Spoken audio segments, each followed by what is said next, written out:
Yun. So goods na goods yung ating. Ayan mga paps, tuturuan ko kayo kung paano paganahin ang inyong ng inyong radiator kung gumagana. Paano nyo malalaman kung inyong thermostat ay sensor ay gumagana. Ito ang gawin nyo mga paps. Let's go. Ayan, unang-una mga paps, i-explain ko lang sa inyo bago natin testingin. Ito nga pala yung ating thermostat. Ang thermostat ang siyang nagsasabi na ang ating makina ay mainit na. So dito siya nakalagay sa mga Sniper 135. Ito ang nag-uutos para mag-trigger sa relay para buhayin nyo yung fan. So ibig sabihin pag high temp na talaga yung makina nyo, dapat gagana yung fan. So titestingin natin yung mamaya kung paano pa nag-testing. Tapos dapat pag malamig na to, malamig na yung makina kasi nakalubog to sa makina, dapat titigin na rin ang ikot ng fan.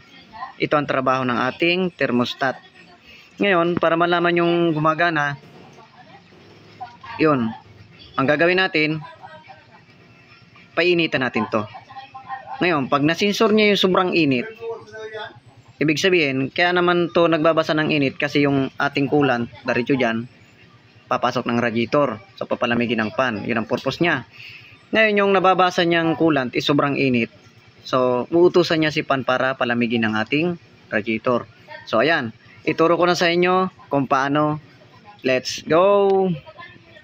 Ngayon, itatry naman natin. Papainitan kitong thermostat. Dapat, pag sobrang init na gagana yung ating fan, bantayan nyo ha. Dapat gagana yung fan natin. Ayan, gagamitin natin itong lighter. Ayan. May apoy na yan ha.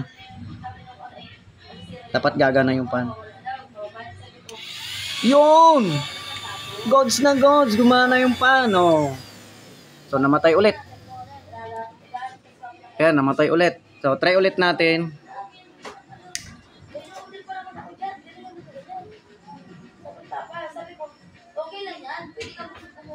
Yun!